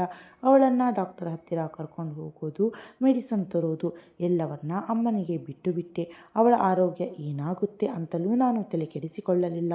ನನ್ನ ಹೃದಯ ಅವಳಿಗೆ ಮಿಡಿಯೋದನ್ನೇ ನಿಲ್ಲಿಸಿಬಿಟ್ಟಿತ್ತು. 2ನೇ ಮಗುವನ್ನು ಹುಟ್ಟಿತು. ಅವಳು ಮೂಳೆ ಚಕ್ಕಳೆ ಹಾಗೆ ಕಾಣ್ತಿದ್ಲು. ಕೆಲವು ಸಲ ನಿನ್ನ ಆರೋಗ್ಯ ನೋಡ್ಕೋ ಅಂತ ಹೇಳಬೇಕು ಅಂತ ಅನಿಸ್ತಿತ್ತು. ಆದರೆ ಅಮ್ಮ ಅವಳ ಬಗ್ಗೆ ಹೇಳೋ ದೂರುಗಳನ್ನು ಕೇಳಿದರೆ ನನ್ನ ಮನಸ್ಸು ಕಲ್ಲಿನಂತಾಗುತ್ತಿತ್ತು. 2ನೇ ಮಗ ಹುಟ್ಟಿದ 1 ತಿಂಗಳಾಗಿತ್ತು. ಈ 1 ತಿಂಗಳಲ್ಲಿ ರಶ್ಮಿ ತುಂಬ ಸೊರಗಿ ಹೋಗಿದ್ಲು. 2 ಮಕ್ಕಳನ್ನು ನೋಡಿಕೊಂಡು ಮನೆ ಕೆಲಸವನ್ನು ಮಾಡುತ್ತಿದ್ದರಿಂದ ರಾತ್ರಿ ನಿದ್ದೆ ಇಲ್ಲದೆ ಅವಳ ಕಣ್ಣುಗಳು ಗುಡ್ಡಿ ಬಿದ್ದಿದ್ದವು. ರಾತ್ರಿ ಮಕ್ಕಳು ಅತ್ತರೆ ನನ್ನ ನಿದ್ದೆ ಹಾಳಾಗಬಾರದು ಅಂತ ಅವಳು ಮಕ್ಕಳನ್ನು ಎತ್ಕೊಂಡು ಹಾಲಿಗೆ ಓಡುತ್ತಿದ್ಲು. ನಾನು ಇದೆಲ್ಲವನ್ನು ಅವಳ ಕರ್ತವ್ಯ ಅಂದ್ಕೊಂಡಿದ್ದೆ. ಆದರೆ ಅಂದು ಸಂಜೆ ನನ್ನ ಮಗ ಪವನ್ ಕಸದ ತೊಟ್ಟಿಯ ಹತ್ತಿರ ನಿಂತಿದ್ದನ್ನು ನೋಡಿದಾಗ ನನ್ನ ತಾಳ್ಮೆ ತಪ್ಪಿತ್ತು. ಅವನನ್ನು ಎಳೆದುಕೊಂಡು ಮನೆಗೆ ಬಂದೆ. ಯಾರಾದರೂ ಕಿಡ್ನ್ಯಾಪ್ ಮಾಡಿಕೊಂಡು ಹೋದರೆ ಏನಾಗುತ್ತಿತ್ತು? ನಿನ್ನ ಗಮನ ಎಲ್ಲಿರುತ್ತದೆ ಅಂತ ರಶ್ಮಿನ ಕೇಳೋಕೆ ಆವೇಶದಿಂದ ಅವಳ ರೂಮ್ಗೆ ಹೋದೆ. ಅಲ್ಲಿ ಅವಳು ಇರಲಿಲ್ಲ. ಅವಳು ಎಲ್ಲಿ ಅಂತ ಹುಡುಕುತ್ತಾ ಅಮ್ಮನ ರೂಮ್ ಕಡೆ ಹೋದಾಗ ಒಳಗಡೆಯಿಂದ ನಗುವಿನ ಸೌಂಡ್ ಕೇಳಿಸ್ತಿತ್ತು. ಅಮ್ಮ ಮತ್ತು ಅಕ್ಕ ಸುಮ ಏನೇನೋ ಮಾತನಾಡುತ್ತಾ ಜೋರಾಗಿ ನಗ್ತಿದ್ರು. ನಾನು ಬಾಗಿಲಲ್ಲೇ ನಿಂತುಬಿಟ್ಟೆ. ಅಮ್ಮ ಹೇಳಿದರು, ಸುಮ್ಮನ, ಕಾರ್ತಿಕ್ ನನ್ನ ಬೆರಳು ತುದಿಯಲ್ಲಿ ಇಟ್ಕೊಂಡಿದ್ದೀನಿ. ನಾನು ಆಡು ಅಂದರೆ ಆಡ್ತಾನೆ, ಕುತ್ಕೋ ಅಂದರೆ ಕುತ್ಕೊಳ್ತಾನೆ. ಅವನಿಗೆ ಅವನ ಹೆಂಡತಿಯ ಮುಖ ನೋಡೋಕ್ಕೂ ಇಷ್ಟ ಇಲ್ಲ. ಅದಕ್ಕೆ ನಾನು ಈ ಅನಾಥ ಹುಡುಗಿನ ಸೊಸೆಯಾಗಿ ತಂದಿದ್ದು. ಆವಾಗಲೇ ಅವಳನ್ನು ಅಡಗಿಸಿ ಇಡೋಕೆ ಸಾಧ್ಯ ಅಂತ ಅಮ್ಮ ಮುಂದುವರೆಸಿದರು. ಇಲ್ಲ ಅಂದರೆ ನನ್ನ ಒಬ್ಬನೇ ಮಗನ್ನ ಅವಳು ಹೇಳ್ಕೊಂಡು ಹೋಗ್ತಿದ್ಲು. ಈಗ ನೋಡು ಅವಳು ಹೇಗೆ ನಮ್ಮ ಮುಂದೆ ಕೈ ಕಟ್ಟಿ ನಿಲ್ತಾಳೆ ಅಂತ. ನಾನು ಒಂದು ಮಾತು ಹೇಳಿದರೆ ಸಾಕು, ಕಾರ್ತಿಕ್ ಅವಳನ್ನು ಈ ಕ್ಷಣ ಮನೆಯಿಂದ ಹೊರ ಹಾಕ್ತಾನೆ. ಅದಕ್ಕೆ ಅವಳು ಬಾಯಿ ಮುಚ್ಚಿಕೊಂಡು ಅಡಗಿ ಬಿಟ್ಟಿದ್ದಾಳೆ. 2 ದಿನ ಹಳೆಯ ಊಟವನ್ನು ಅವಳ ಮುಂದೆ ಇಡ್ತೀನಿ, ಅದೇ ಅವಳ ಯೋಗ್ಯತೆ ಅಂತ ಅಮ್ಮ ಅಂದಾಗ ಅಕ್ಕ ಸುಮನ ನಗ್ತಾ ಹೇಳಿದ್ಲು, ಹೌದು ಅಮ್ಮ, ಅದಕ್ಕೆ ನಾನು ಈ ರಶ್ಮಿನ ಸೆಲೆಕ್ಟ್ ಮಾಡಿದ್ದು. ಅದೇ ಗಾಯತ್ರಿನ ಮದುವೆ ಮಾಡಿಕೊಂಡಿದ್ರೆ ಅವಳು ಇಷ್ಟ ಹೊತ್ತಿಗೆ ಅಧಿಕಾರ ಮಾಡೋಕೆ ಶುರು ಮಾಡಿರ್ತಿದ್ಲು. ನೋಡು, ನಾನು ತಂದಿರೋಳು ಹೇಗೆ ಗಂಡನ ಕೈಯಲ್ಲೂ ಏಟು ತಿಂತಾಳೆ, ನಮ್ಮ ಮುಂದೆಯೂ ಅಡ್ಕೊಂಡು ಬಿದ್ದಿದ್ದಾಳೆ. ಲೈಫ್ ಪೂರ್ತಿ ಇವಳು ಹೀಗೆ ಇರಬೇಕು. ಅಮ್ಮ ಹೇಳಿದ ಮುಂದಿನ ಮಾತು ನನ್ನ ಹೃದಯವನ್ನು ಚೂರು ಚೂರು ಮಾಡ್ತು. ಪಾಪ 2 ದಿನದಿಂದ ಉಪವಾಸ ಇದ್ದಾಳೆ. ಗೊತ್ತಿಲ್ಲದೆ 1 ಗಾಜಿನ ಗ್ಲಾಸ್ ಒಡೆದಿದ್ದು, ಅದಕ್ಕೆ ಶಿಕ್ಷೆಯಾಗಿ ಊಟ ಕೊಟ್ಟಿಲ್ಲ. ಮಧ್ಯಾಹ್ನ ಹಸುವಿನಿಂದ ಅಳ್ತಾ ಇದ್ಲು. ಇನ್ನೂ 1 ದಿನ ಒದ್ದಾಡಲಿ, ಆವಾಗಲೇ ನಾವು ಯಾರು ಅಂತ ಅವಳಿಗೆ ಗೊತ್ತಾಗೋದು. ಕಾರ್ತಿಕ್ ಹತ್ತಿರ ಏನಾದರೂ ಹೇಳೋಕೆ ಹೋದರೆ ಇನ್ನೂ ಟಾರ್ಚರ್ ಕೊಡ್ತೀನಿ ಅಂತ ಬೆದರಿಸಿದ್ದೀನಿ ಅಂದರು. ಇದನ್ನು ಕೇಳಿದ ತಕ್ಷಣ ನನ್ನ ಕೈಯಲ್ಲಿದ್ದ ಮಗ ಪವನ್ ನೋಡಿದೆ. ಆ ಪುಟ್ಟ ಕಂದ ತನ್ನ ತಾಯಿಯ ಹಸುವಿಗಾಗಿ ಕಸದ ತೊಟ್ಟಿಯಿಂದ ರೊಟ್ಟಿ ತರೋಕೆ ಹೋಗಿದ್ದ. ಒಂದು ಮಗುವಿಗೆ ತಿಳಿದ ತನ್ನ ತಾಯಿಯ ಹಸಿವು ಅವಳ ಗಂಡನಾದ ನನಗೆ ತಿಳಿಯದೇ ಹೋಯ್ತಲ್ಲ. ಅಮ್ಮನ ಮೇಲಿರುವ ಕುರುಡು ನಂಬಿಕೆಯಲ್ಲಿ ನಾನು ನನ್ನ ಹೆಂಡತಿಗೆ ಎಷ್ಟು ಅನ್ಯಾಯ ಮಾಡಿದೆ. ನಾನು ರೂಮ್ಗೆ ಹೋಗದೆ ನೇರವಾಗಿ ಅಡುಗೆ ಮನೆಗೆ ಹೋದೆ. ಅಲ್ಲಿ ರಶ್ಮಿ ಸೊರಗಿದ ಮೈಯಿಂದ ಅಡುಗೆ ಮಾಡ್ತಿದ್ಲು.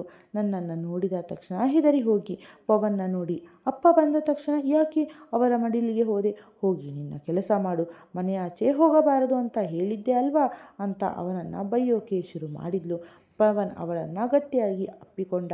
ರಶ್ಮಿಯ ಅವತಾರ ನೋಡಿದೆ. ಕೆದರಿದ ಕೂದಲು, ಗುಂಡಿ ಬಿದ್ದ ಕೆನ್ನೆ, ಅವಳನ್ನು ನಡೀತಿರೋ ಹೆಣದ ಹಾಗೆ ಆಗಿರೋದು ಇವತ್ತು ನನ್ನ ಕಣ್ಣಿಗೆ ಕಾಣಿಸ್ತು. ಅವಳನ್ನು ದಿಟ್ಟಿಸಿ ನೋಡಿದೆ. ನನ್ನನ್ನು ನೋಡಿದ ತಕ್ಷಣ ಲಕ್ಷ್ಮಿ ಗಾಬರಿಯಾಗಿ, ಎಲ್ಲ ಸರಿಯಾಗಿದೆಯಾ ಕಾರ್ತಿಕ್ ಅಂತ ಕೇಳಿದ್ಲು. ನನ್ನ ಕಣ್ಣುಗಳಲ್ಲಿ ಕಣ್ಣೀರು ತುಂಬಿ ಬಂತು. ನೀನು ಊಟ ಮಾಡಿದ್ಯಾ ರಶ್ಮಿ ಅಂತ ಕೇಳಿದೆ. ನಾನು ಕೇಳಿದ ಈ ಮೊದಲ ಪ್ರಶ್ನೆಗೆ ಅವಳ ಕೈ ನಡುಗಿ ಹಿಡಿದಿದ್ದ ಸೌಟ್ ಕೆಳಗೆ ಬಿತ್ತು. ಅವಳು ದಿಗ್ಭ್ರಮೆಯಿಂದ ನನ್ನ ಮುಖ ನೋಡಿದ್ಲು. ಮಧ್ಯಾಹ್ನ ಊಟ ಮಾಡಿದ್ಯಾ? ನನಗೆ ಆಫೀಸ್ನಲ್ಲಿ ತುಂಬ ಕೆಲಸ ಇತ್ತು, ನಾನು ಊಟ ಮಾಡಿಲ್ಲ. ಬಾ, ಇಬ್ಬರು ಸೇರಿ ಊಟ ಮಾಡೋಣ ಅಂದೆ. ರಶ್ಮಿಯ ಕಣ್ಣಿನಿಂದ ನೀರು ಧಾರಾಕಾರವಾಗಿ ಹರಿಯೋಕೆ ಶುರುವಾಯಿತು. ಸೆರಗಿನಿಂದ ಕಣ್ಣೀರು ಒರೆಸಿಕೊಳ್ಳುತ್ತಾ, ನನಗೆ ಹಸಿವಿಲ್ಲ ಬಿಡಿ, ನಿಮಗೆ ಬಡಿಸ್ತೀನಿ ಅಂದ್ಲು. ನಾನು ಅವಳ ಕೈ ಹಿಡಿದುಕೊಂಡು, ನೀನು ಉಣ್ಣದಿದ್ದರೆ ನಾನು ಉಣ್ಣಲ್ಲ ಅಂತ ಮೊದಲ ಬಾರಿ ಅವಳ ಮೇಲೆ ಹಕ್ಕು ಚಲಾಯಿಸಿದೆ. ಒಂದು ಕ್ಷಣದಲ್ಲಿ ಅವಳು ಆಣೆಕಟ್ಟು ಒಡೆದಂತೆ ಬಿಕ್ಕಿ ಬಿಕ್ಕಿ ಅಳೋಕೆ ಶುರು ಮಾಡಿದ್ಲು. ಎಷ್ಟೋ ಕಾಲ ಈ ನೋವನ್ನು ಒಬ್ಬಳೇ ಅನುಭವಿಸಿದ್ಲೋ ಏನೋ. ನಾನು ಅವಳನ್ನು ಎಳೆದು ಎದೆಗೆ ಅಪ್ಪಿಕೊಂಡೆ. ಅವಳು ಅಳುತ್ತಲೇ ಇದ್ಲು. ಪವನ್ ಪಕ್ಕದಲ್ಲೇ ನಿಂತು ನಮ್ಮನ್ನೇ ನೋಡ್ತಾ ಇದ್ದ. ನಾನು ಊಟ ತೆಗೆದುಕೊಂಡು ರೂಮ್ಗೆ ಹೋದೆ. ಅವಳನ್ನು ಕೂರಿಸಿಕೊಟ್ಟು ಒಂದೊಂದೇ ತುತ್ತನ್ನು ನಾನೇ ಕೈಯಾರೆ ಉಣಿಸಿದೆ. ಪ್ರತಿಯೊಂದು ತುತ್ತು ತೆಗೆದುಕೊಳ್ಳುವಾಗಲೂ ಅವಳು ಅಳ್ತಾನೇ ಇದ್ಲು. ನನ್ನ ಕೈ ಹಿಡಿದು ಮುತ್ತಿಟ್ಟಳು. ಅವಳ ಆ ಪ್ರೀತಿ, ಆ ಗೌರವ ನೋಡಿದಾಗ ಅವಳ ಮುಂದೆ ನಾನು ಎಷ್ಟು ಚಿಕ್ಕವನು, ಎಷ್ಟು ಅಲ್ಪ ಅನ್ನೋದು ನನಗೆ ಅರಿವಾಯಿತು. ನನ್ನ ಹೆಂಡತಿಗೋಸ್ಕರ ನಾನು ಏನು ಮಾಡಿದ್ದೀನಿ? ಏನೂ ಇಲ್ಲ. ಅವಳನ್ನು ರಕ್ಷಿಸಬೇಕಾದ ನಾನೇ ಅವಳಿಗೆ ಶತ್ರುವಾಗಿದ್ದೆ. ರಶ್ಮಿಯ ಹತ್ತಿರ ಒಂದು ಒಳ್ಳೆಯ ಬಟ್ಟೆನೂ ಇರಲಿಲ್ಲ.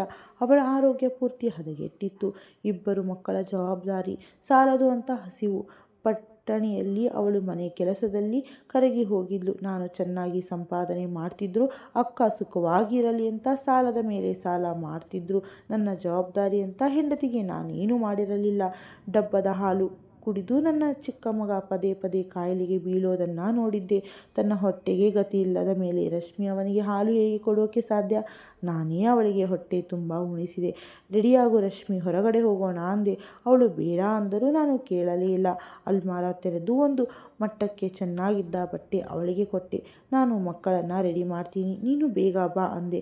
ಅವಳು ಆಶ್ಚರ್ಯದಿಂದ ಹೋದಳು. ಆವಾಗ ಅಮ್ಮನ ರೂಮಿನಿಂದ ಅಕ್ಕ ಸುಮನಾಳ ಧ್ವನಿ ಕೇಳಿಸ್ತು. ನನ್ನ ಬೈಕ್ ಸದ್ದು ಮಾಡದೆ ಬಂದಿದ್ದರಿಂದ ನಾನು ಮನೆಯಲ್ಲಿ ಇರೋದು ಅವರಿಗೆ ಗೊತ್ತಿರಲಿಲ್ಲ. ಅಕ್ಕ ರಶ್ಮಿನ ತುಂಬ ಕೇವಲವಾಗಿ ಬೈತಿದ್ಲು. ಬೇಗ ಅಡುಗೆ ಮುಗಿಸಿ, ರಘು ಬರ್ತಾರೆ, ನಾವು ಊಟ ಮಾಡಿ ಹೋಗ್ತೀವಿ ಅಂತ ಅಧಿಕಾರ ಮಾಡ್ತಿದ್ಲು. ರಶ್ಮಿ ಬಟ್ಟೆ ಬದಲಾಯಿಸಿ ಅವಸರದಲ್ಲಿ ಹೊರಗೆ ಬಂದ್ಲು. ಕಾರ್ತಿಕ್, ನಾನು ಬರೋಕ್ಕಾಗಲ್ಲ, ಅಕ್ಕ ಮತ್ತೆ ಭಾವನಿಗೆ ಊಟ ಬಡಿಸಬೇಕು ಅಂದ್ಲು. ನಾನು ಅವಳ ಕೈ ಹಿಡಿದು ನೇರವಾಗಿ ಅಮ್ಮನ ರೂಮ್ಗೆ ಕರ್ಕೊಂಡು ಹೋದೆ. ನಮ್ಮಮ್ಮ ನನ್ನನ್ನು ನೋಡಿ ಅವರಿಬ್ಬರು ಬೆಚ್ಚಿ ಬಿದ್ದರು. ಯಾವಾಗ ಬಂದೆ ಕಾರ್ತಿಕ್ ಅಂತ ಅಮ್ಮ ಕೇಳಿದರು. ನಾನು ಅಕ್ಕನನ್ನೇ ದಿಟ್ಟಿಸಿ ನೋಡುತ್ತಾ ಹೇಳಿದೆ, ಅಡುಗೆ ರೆಡಿ ಇದೆ, ನೀನು ಮತ್ತು ರಘು ಭಾವ ಊಟ ಮಾಡಿ ಹೋಗಿ, ನಾವು ಹೊರಗಡೆ ಹೋಗ್ತಾ ಇದ್ದೀವಿ, ತುಂಬ ವರ್ಷಗಳ ಮೇಲೆ ನಾವಿಬ್ಬರೇ ಹೋಗ್ತಾ ಇದ್ದೀವಿ, ಅಮ್ಮನಿಗೆ ಊಟ ಕೊಟ್ಟು ಬಿಡು. ಇಷ್ಟೇ ಹೇಳಿ ಅವಳನ್ನು ಕರ್ಕೊಂಡು ಹೊರಗೆ ಬಂದೆ.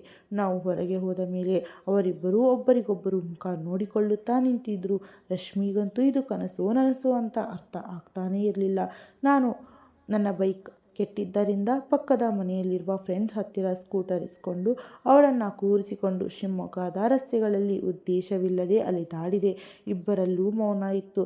ಒಂದು ಸಣ್ಣ ಹೋಟೆಲ್ ಹತ್ತಿರ ಗಾಡಿ ನಿಲ್ಲಿಸಿ 2 ಟೀ ತೆಗೆದುಕೊಂಡೆ.